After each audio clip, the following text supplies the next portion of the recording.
Blog Talk Radio.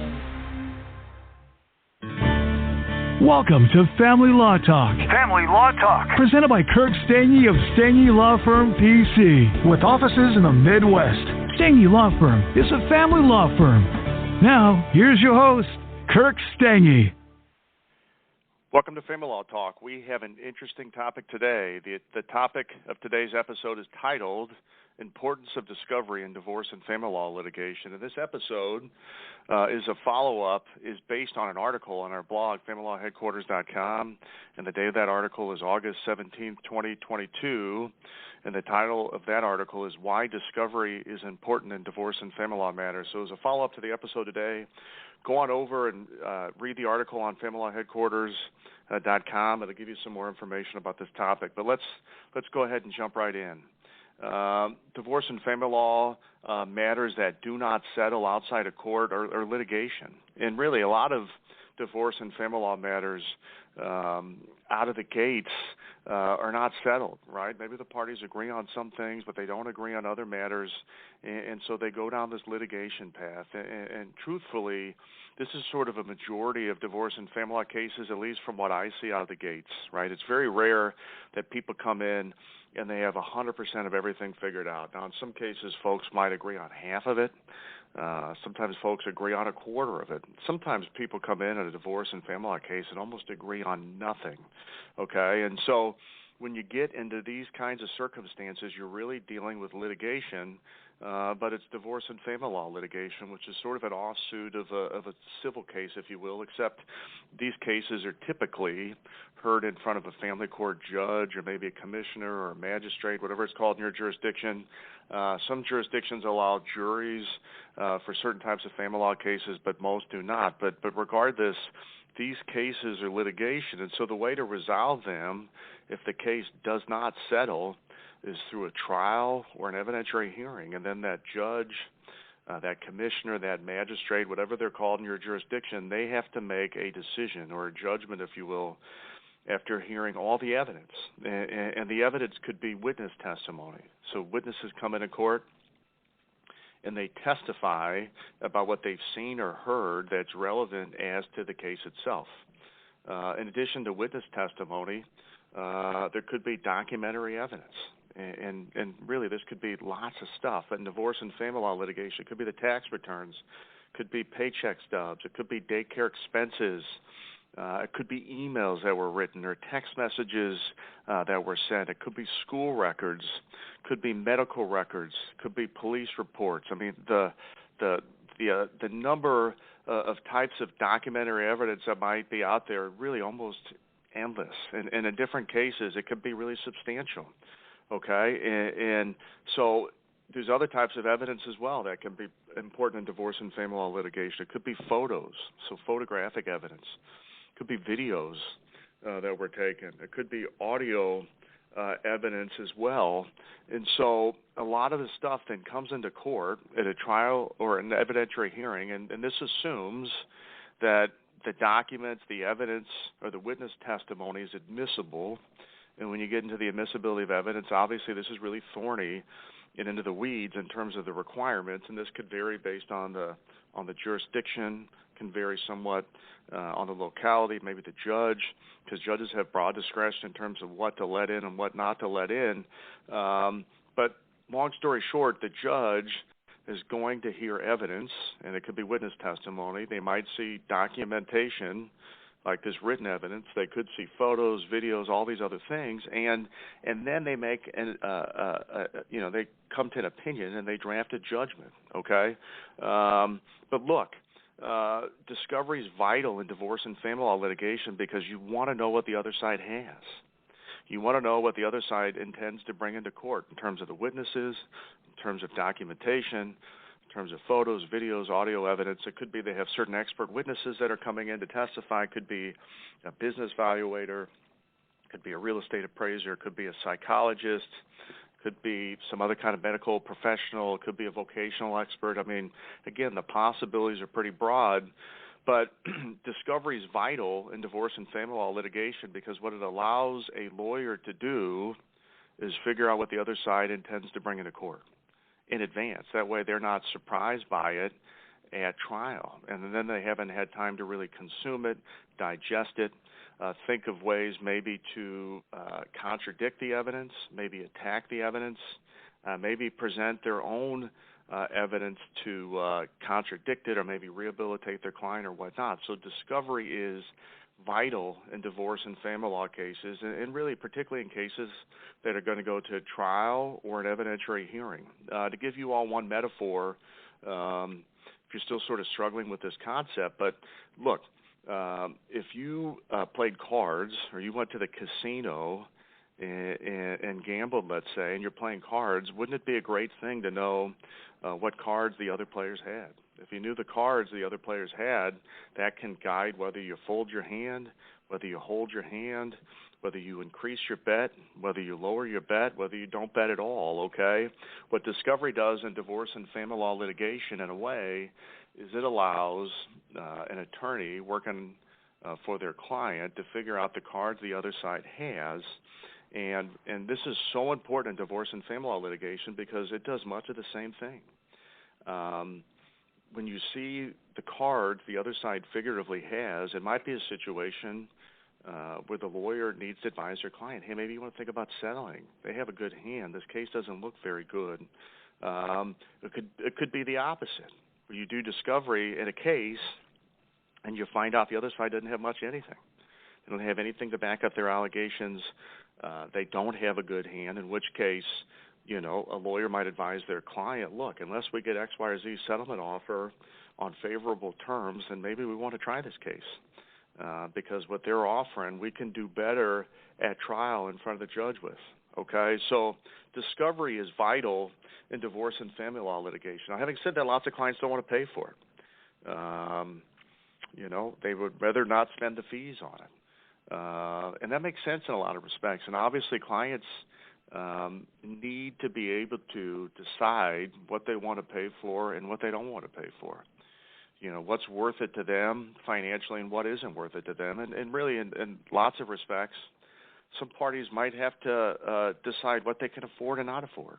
So not all discovery mechanisms might be something a client wants, or it might not be something that's affordable to the client, but in a very general sense, I think individuals going through divorce and family law litigation ought to know that generally speaking, if money was no object, the more information your lawyer has, the better. The better they're able to advise you about whether to settle or go to trial. And the more information they have, assuming the lawyer reviews the documents, the evidence, and the information they get from the discovery thoroughly, then the better lawyer they can be for you in the courtroom because they know what's coming. They know what witnesses are coming in. They know the documents that the other side intends to present and the other evidence they intend to present, and it's not anything that is a surprise, okay? So, look, discovery is a good thing in divorce and family law litigation in terms of unveiling the other side's perspective, in terms of revealing the other side's cards that they're holding. And so it's just a vital thing in most instances. But again, clients have to choose, you know, in hearing that. I want to pay for this kind of discovery. I don't want to pay for that kind of discovery. I can afford these discovery methods. I can't afford those. And that's all legit. But it's definitely important for individuals to know that discovery is important, and they need to think long and hard about it. And certain discovery may be a mistake not to do if their case is not, particularly it's not going to settle. Now, lots of individuals say, I don't know what discovery is. Explain to me what it is, because I don't even know what you're talking about. So let's go through that briefly. Interrogatories are one form of discovery used in litigation. Interrogatories are written questions that are sent to the other side that ask them to answer questions, right? So it could be a circumstance where an individual has requested sole legal custody. So you could serve an interrogatory that says, in a very general sense, and obviously this would be tweaked and worded in a way that would be better and more specific, but give any and all reasons why you are seeking sole legal custody, right? If an individual is asking for the marital home and they want the marital home, please explain any and all reasons why it is you are seeking exclusive possession of the marital home. Okay, these are interrogatories. These are written questions. Another form of discovery is what's called requests for productions. Okay, requests for productions ask for documents, photos, videos, expert reports, the evidence. So you might have your lawyer send a request for production that says something along the lines of this. And again, it would be more artful than the way I'm going to say it here in this podcast, but please provide all documents and evidence of any kind whatsoever to substantiate your request for sole legal custody. And of course, that would be, that wouldn't include stuff protected by attorney-client privilege or what's called the work product privilege, but you're asking for their cards. You're asking for what it is they intend to present in court. So interrogatories, requests for production, basic discovery in any kind of litigation, and pretty basic in divorce and family law litigation. Another type of discovery mechanism was what's called a request for admission, where you ask somebody to admit or deny a fact. It could be all kinds of things, really. The possibilities are endless. But you could say, please admit that you made $125,000 in 2021 in federal income, or income for federal tax purposes, let's say, something like that, right? Admit or deny. Admit or deny you've been a resident of the state of Missouri for 90 days. It could be lots of things. So these are called requests for admissions. Not used as often as the interrogatories and the requests for production, but they can have some futility. They can have some use in some cases. So that's something to think about. Other discovery mechanisms that can be used. Depositions. Depositions are when a lawyer sits down and takes the testimony of a witness or it could be the other party, it could be a third party, but you take their testimony under oath. In a general sense, a lawyer, once they find out who the other side intends to call, it's often good practice to depose all these people and find out what are you going to come into court and say. That way you're prepared for it. That way you know and it's not a surprise, okay? So these are depositions. So, of course, a court reporter has to be there. The court reporter's got to be paid for. This can involve some cost. Sometimes individuals don't want to pay for this, but depositions very common of the adverse party in the divorce, so the other spouse, but other third-party witnesses as well, okay? Another discovery mechanism is subpoenas. Subpoenas could be a subpoena to obtain records and documents and information. Somebody could subpoena a school for school records, a doctor for medical records. Subpoenas can also be subpoenas to bring witnesses into court. So a lawyer could subpoena somebody to bring them into court or subpoena somebody to come to a depot. So subpoenas, another kind of discovery mechanism, which is something to think about. Of course, subpoenas cost some money. You have to have the sheriff or process server serve it. Sometimes service can be easier said than done. Sometimes people dodge service. Sometimes people can be hard to find. In terms of corporate subpoenas and subpoenas on businesses, they typically need to be served on a registered agent. And again, this can vary based on state and locality, but you got to find a registered agent or serve it at an appropriate business address for it to be valid. Subpoenas of witnesses into court oftentimes need witness fees, and so then there's got to be a fee given to the witness. So these all have to be taken into account, but subpoenas, okay?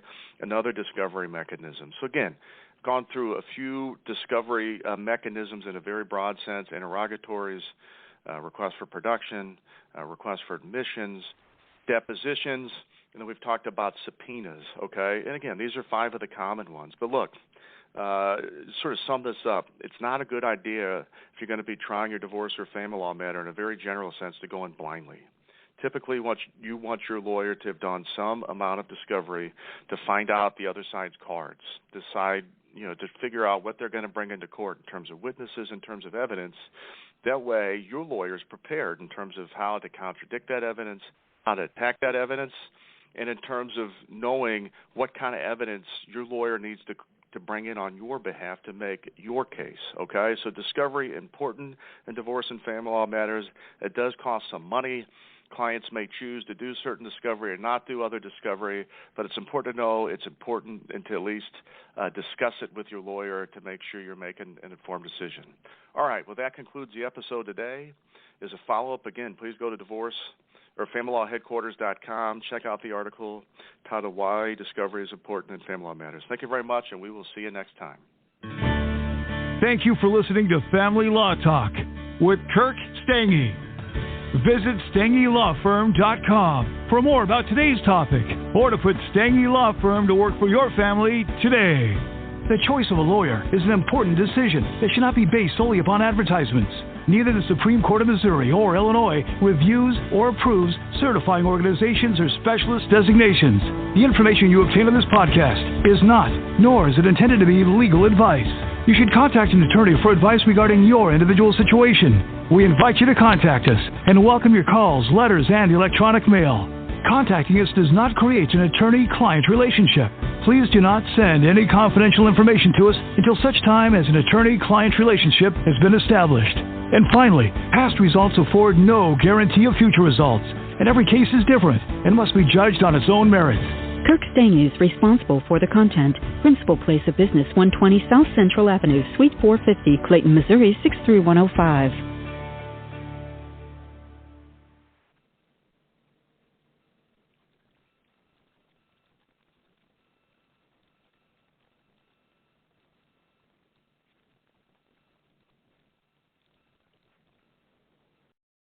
Let's face it, most people aren't making massive turkey feasts on the regular, and after 364 days of not thinking about it, it can be hard to get that bird just right. That's where Instacart, the holiday rescue app, comes in. From getting all the ingredients to prep a full seasonal spread to getting last-minute swaps in a turkey emergency, Instacart has everything a holiday host needs to save face and save dinner. And right now, if you download Instacart, you get free delivery on your first 3 orders and delivery in as fast as 1 hour. Offer valid for a limited time. $10 minimum per order. Additional terms apply.